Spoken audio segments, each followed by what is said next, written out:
আসসালামু আলাইকুম রহমতুল্লাহ। শাকের বাজার আছে এগ্রো প্রজেক্টে আপনাদের সবাইকে আন্তরিক শুভেচ্ছা ও অভিনন্দন। ভিউয়ার্স, আজকে আপনাদের সামনে আমি উপস্থাপন করতেছি আমাদের শাকের বাজার রাজশাহীর এগ্রো প্রজেক্টের খেজুরের গাছ। বাংলাদেশে আসলে খেজুরের গাছ বললে ভুল হবে, কারণ বাংলাদেশের যে খেজুরটা হয় এই গাছ থেকে, এই খেজুরটা খাবার উপযোগী হয় না। এটা থেকে আমরা খেজুরের রস সংগ্রহ করি, যেটা আপনাদেরকে আমরা বড় গাছে দেখানোর চেষ্টা করেছি।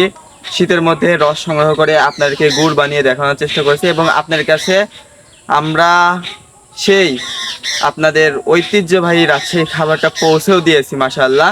তো আজকে আপনাদের কাছে প্রদর্শনী করতে যাচ্ছি আমাদের সেই খেজুরের গাছটাই, ছোট চারা গাছ। এই গাছটার বয়স হচ্ছে 2 বছর। 2 বছর হলো। আমরা যে দেখুন, নিচ থেকে আমরা ভিটে করে এবার এখানে এই গাছটা লাগিয়েছিলাম। মাশাআল্লাহ সুন্দর একটা গঠন উঠে চলে আসছে। এই যে দেখুন, এই গাছটা আর হচ্ছে 2 থেকে 3 বছর, মেবি 3 বছর পর এই গাছ থেকেও কিন্তু আমরা রস সংগ্রহ করতে পারবো। আর ওই রস দিয়ে টাটকা রাজশাহীর ঐতিহ্যবাহী খেজুরের গুড় তৈরি করে আপনার কাছে পাঠাইতে পারবো ইনশাল্লাহ। তো সবাই আমাদের জন্য দোয়া করবেন, আমাদের প্রজেক্টের জন্য দোয়া করবেন।